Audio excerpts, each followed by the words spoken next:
Tous, camarades et citoyens, camarades et citoyens, camarades et citoyennes. Alors, comme vous savez sûrement, je suis un communiste républicain, donc par républicain, j'entends un certain nombre de valeurs, notamment les valeurs d'universalisme et de laïcité. Donc là, on va se pencher sur cette question de la laïcité, très clairement, et de son importance en fait, son importance à préserver à gauche, parce que c'est assez malheureux, mais bon, l'état actuel de la gauche est assez pitoyable sur ces questions-là. Et vous savez, on a une droite qui est très catophile, qui est à fond catophile, et on a une gauche qui pêche un peu par islamophilie. Ouais. Donc en fait, ça ne fonctionne pas. Ça ne fonctionne pas du tout.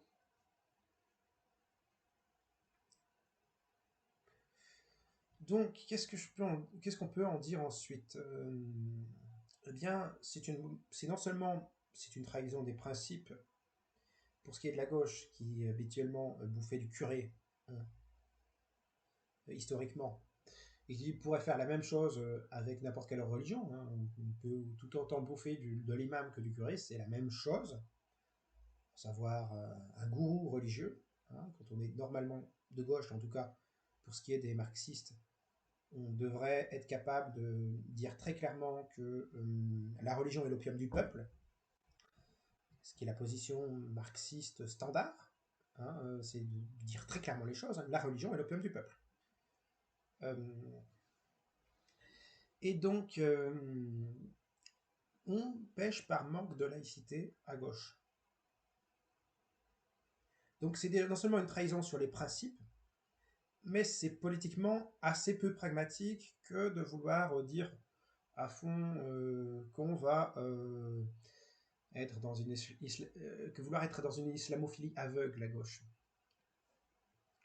Ça n'arrange rien du tout. Ça n'arrange absolument rien.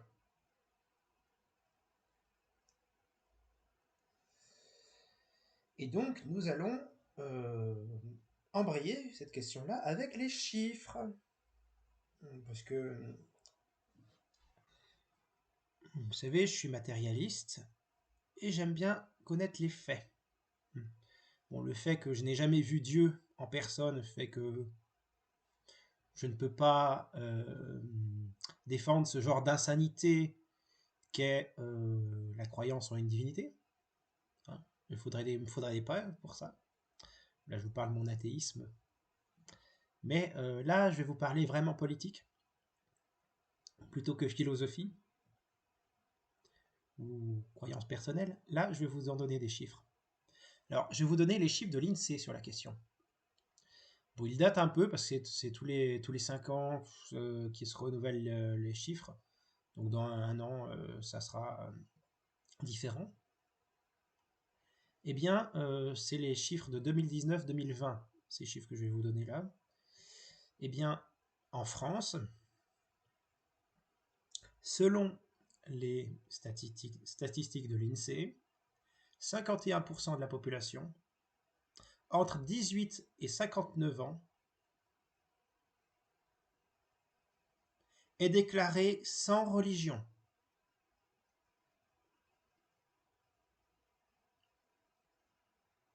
Soit 8 fois plus en termes de pourcentage de personnes déclarées sans religion qu'entre la période de 2008 et 2009 pour les 18-49 ans.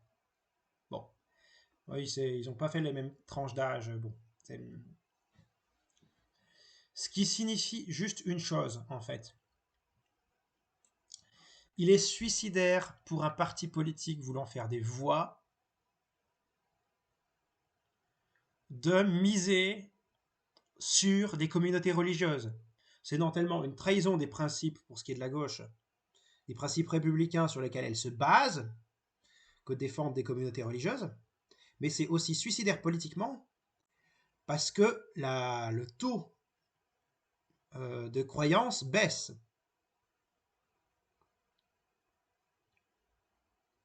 Et d'ailleurs, si la gauche voulait gagner des voix, il se peut qu'elle mise sur les cathos. Parce que jusqu'à preuve, parce que jusqu'à preuve du contraire, majoritairement, ça représente beaucoup plus de pourcentage de population, les cathos, que les musulmans. Dans les deux cas, c'est absurde de défendre une religion. Mais en termes de population, d'après l'INSEE, vous avez plus de cathos que de musulmans. Bon, après, la pratique religieuse en elle-même, les gens qui sont dans une famille catho, qui croient assez mollement, parce qu'ils n'osent pas trop dire non à leur famille, c'est une variable voilà, assez particulière. Mais en fait, c'est très con de vouloir miser à fond sur une minorité de population et mettre ça à fond les ballons. Ça n'a aucun sens politiquement. Le fait d'axer à gauche sur les fameuses campagnes anti-islamophobie, c'est trop souvent aveugle en fait. En soi, le principe est bon, hein, lutter contre la discrimination. Ok. Il y a une chose qui s'appelle l'universalisme républicain qui permet de faire ça, de base. Et on ne parle pas d'islamophobie. Comme j'ai dit, on parle de discrimination anti-musulmane. De miso-musulmanisme. Parce qu'en fait, le problème derrière ce terme, c'est qu'il regroupe à la fois la critique de l'islam, la critique des islamistes et la discrimination envers les musulmans, ce qui n'est pas la même chose, au passage. Critiquer une personne inidée, c'est pas la même chose. S'attaquer à un intégriste et un modéré, c'est-à-dire un laïc, ce n'est pas la même chose. Entre quelqu'un qui va vouloir convertir de force autrui et quelqu'un qui veut juste pratiquer son culte en paix, deux choses différentes. On est bien d'accord.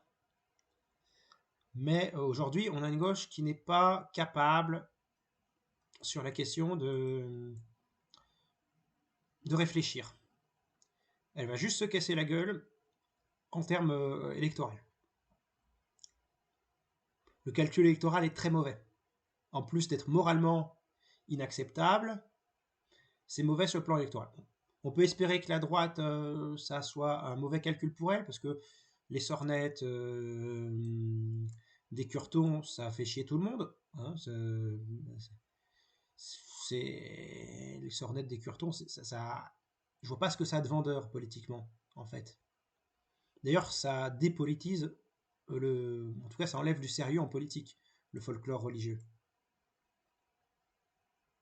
Donc non, on n'a pas du tout à mettre en avant la religion.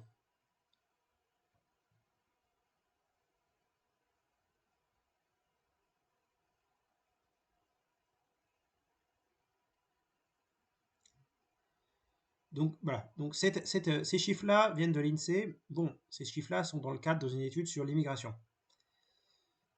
Je ne me suis pas penché sur les chiffres concernant les chiffres sur l'immigration, je me suis concentré purement sur l'aspect général du document. Les débats sur la transmission intergénérationnelle de la religion via la migration, ça n'est pas le sujet. Je vous en parler peut-être plus tard, mais ce n'est pas le sujet pour le moment. Ensuite, il y a des Bretons qui peuvent devenir islamistes ou juste musulmans.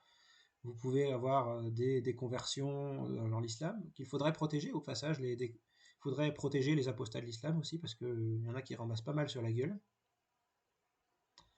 hein,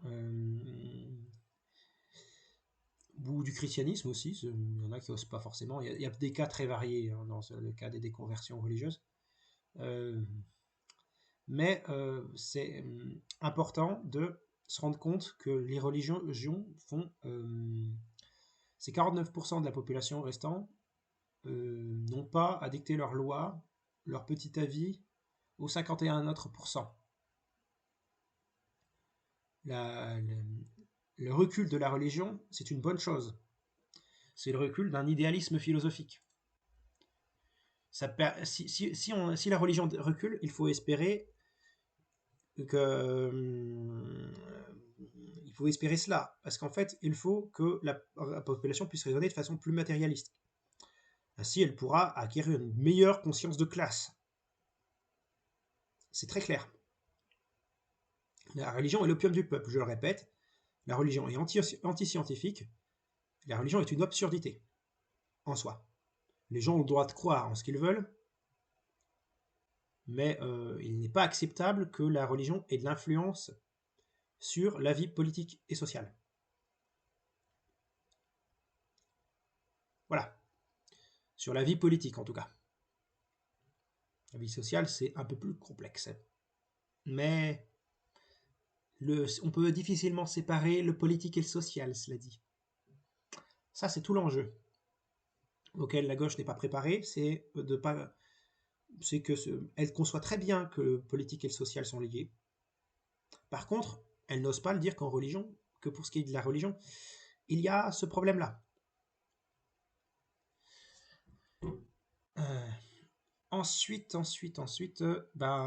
si vous voulez laisser les religieux ouvertement imposer des trucs en politique, vous allez avoir un gros problème. Parce que quand il y a deux groupes religieux forts, en l'occurrence les cathos et les musulmans, et que ceux-ci sont structurés en communauté, ont un sentiment d'appartenance, un identitarisme, si ça va très loin, ça risque de péter. Vous risquez d'avoir une nouvelle Saint-Barthélemy. Ma grande peur, moi, c'est que l'extrême droite religieuse arrive au pouvoir. Ou qu'elle mette à feu à sang le pays.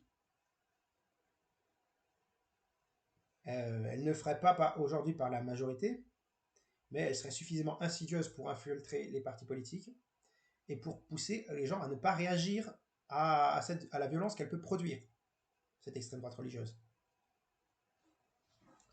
La religion, quand elle intervient en politique, c'est clairement d'extrême droite. Regardez vraiment ce que la Bible ou le Coran disent, chers petits gauchistes, du droit des femmes et du droit des homosexuels. Vous n'allez pas être déçus, parce que en termes de progressisme, vous allez en avoir plein la gueule.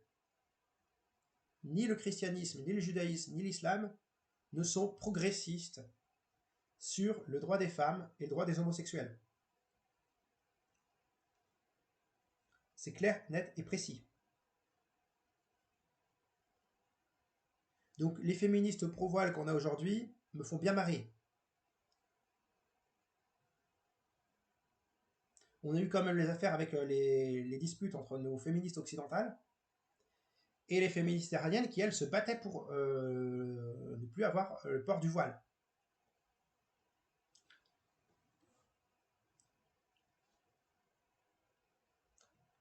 Si aujourd'hui on a une gauche qui oublie que la religion est en soi réactionnaire, là on a une gauche qui perd de sa substance historique.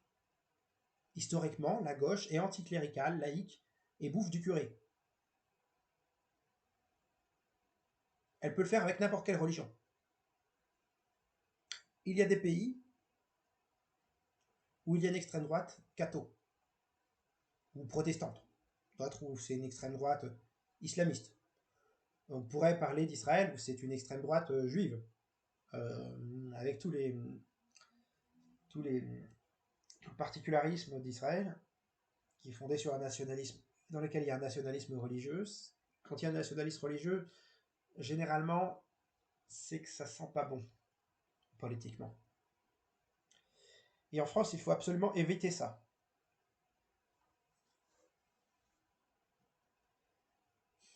l'une des raisons de la montée des partis de droite,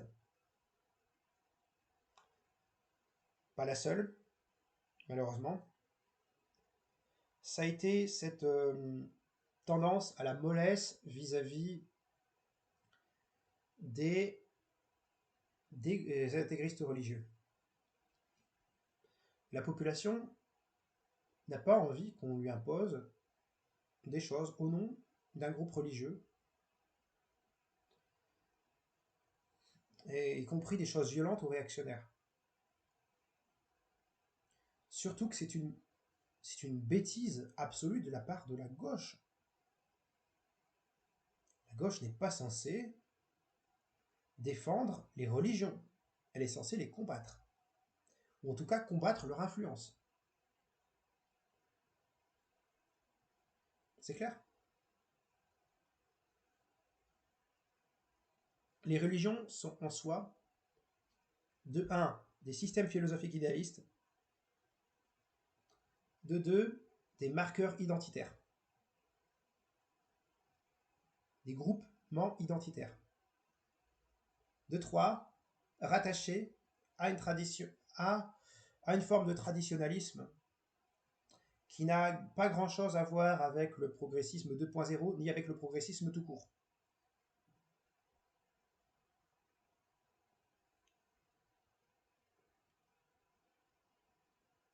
Donc, il y a vraiment un travail à gauche à faire sur ces questions-là.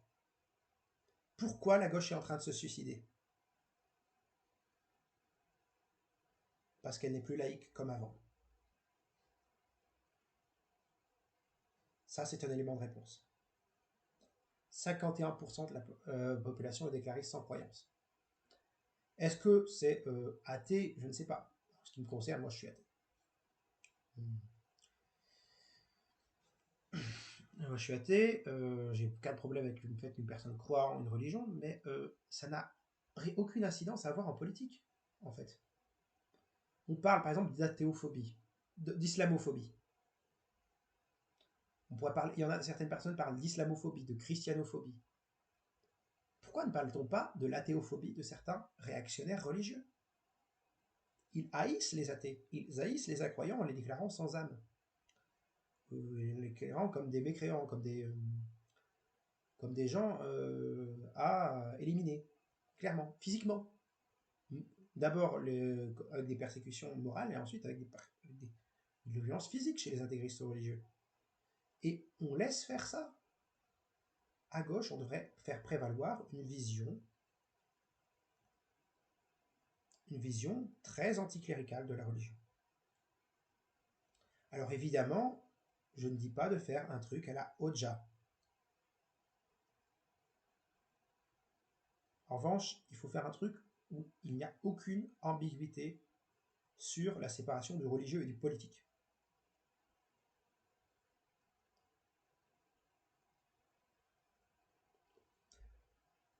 Votre gauche progressiste aujourd'hui, on a une gauche progressiste, entre guillemets, qui n'est pas foutue de combattre le conservatisme religieux, alors qu'elle dénonce le conservatisme, mais n'ose même pas dénoncer le conservatisme religieux. Ouais. Ouais, c'est bien beau de se dire féministe, mais par exemple, dans la Bible, c'est à cause de cette greluche d'Ève qu'il y a eu le péché originel et que du coup, les êtres humains sont obligés de travailler, et donc du coup, les religions chargent la femme de tous les malheurs du monde, que ce soit le judaïsme, le christianisme ou l'islam. Se rendre compte de ça, à savoir la crasse misogynie, et je pourrais ajouter la crasse homophobie des religions, judaïsme, christianisme, islam, hein, parce que par exemple le passage sur Sodome et Gomorre, c'est très évocateur pour les homosexuels, hein,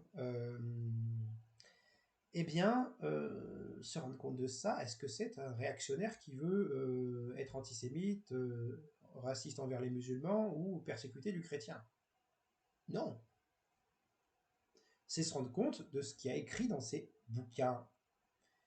Dans ces bouquins-là, parce que ça en fait plusieurs bouquins, hein, la Bible, que sont les différentes versions de la Bible, les différentes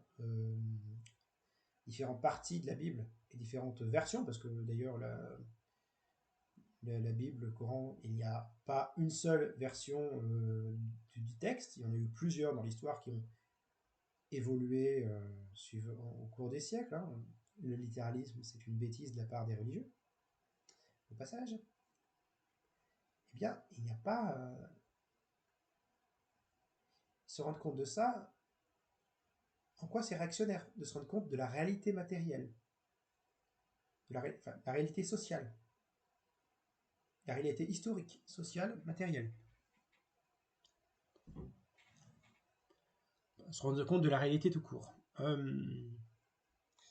Se rendre compte que la religion a toujours et est toujours réactionnaire, ce n'est pas être un réactionnaire. La religion ne peut être rien d'autre que réactionnaire. La religion est l'opium du peuple. Et d'ailleurs, regardez les chiffres en description, vous me direz si vous pensez que soutenir un groupe religieux quelconque, ça vaut le moindre coût, politiquement, hein, ce que ça apporte en termes stratégiques.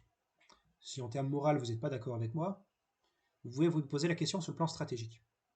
Mais sur le plan, je dirais plutôt éthique de la chose, sur le plan éthique de la chose, la gauche a toujours combattu ces choses-là que sont les religions, qui sont des systèmes de croyances promettant aux hommes un paradis après la mort pour leur faire accepter l'enfer sur terre. Alors que nous autres communistes, nous autres socialistes communistes conséquents, on ne promet pas le paradis pour les hommes après la mort. Nous, on promet, mais en revanche, une meilleure société sur Terre. Une société meilleure sur Terre. Qui pourrait être une forme de paradis, si on veut, de monde un monde sans tout un tas de souffrances, puisque avec un véritable sens du progrès dans l'histoire, on peut éliminer un certain nombre de choses qui sont des problèmes pour l'humanité. Par exemple, on peut éliminer un certain nombre de maladies avec les avancées de la médecine. On peut, par exemple, redéfinir complètement le sens de ce qu'est le travail avec l'automatisation, avec l'automatisation de l'économie. On peut changer l'éducation avec des méthodes d'apprentissage un peu plus efficaces. Par exemple, la pédagogie soviétique, c'était un progrès en termes de méthode. Il y avait des choses tout à fait intéressantes, des travaux de pédagogues soviétiques qui étaient tout à fait intéressants sur l'apprentissage pour les enfants, pour apprendre, par exemple, un apprentissage qui passait, si je me souviens bien, par la socialisation des enfants pour un peu travailler leur capacité linguistique, enfin, en l'occurrence. La socialisation pouvait être une très bonne chose. Voilà. Il y a eu plein de... Voilà, aujourd'hui, parce que souvent dans le monde occidental, on pense aux pédagogies alternatives, on pense à Montessori, ou on pense pire aux charlataneries de Steiner-Waldorf, qui sont un mysticisme dégueulasse, qui n'a rien d'une pédagogie, mais plus d'un endoctrinement sectaire. Bon, passons. Mais alors qu'à côté, on avait la pédagogie soviétique, qui elle était assez basique. Bon, je reviens sur ce que je voulais dire. On doit aujourd'hui essayer de développer à gauche, de redévelopper, en tout cas de développer une pensée mettant en avant l'importance de la laïcité. C'est essentiel. En fait, si vous voulez faire masse dans un parti politique, quel qu'il soit, évitez les marqueurs religieux, de toute façon. Vous voulez qu'un parti politique fasse masse, il faut que vous viriez tous les marqueurs religieux, quels qu'ils soient. Il faut que vous donniez une image réelle de modernité. Et ça passe par le fait d'avoir des gars qui sont matérialistes, des gars et des nanas, hein, des gens, hein, des hommes et des femmes qui soient de bons matérialistes, des matérialistes purs et durs. Là, des gens qui savent. Voilà. Donc du coup, et n'avoir pas du tout tous ces marqueurs identitaires religieux, vous les mettez pas en politique, ça. On n'a pas à faire l'apologie de la religion en politique quand on est de gauche. Ok?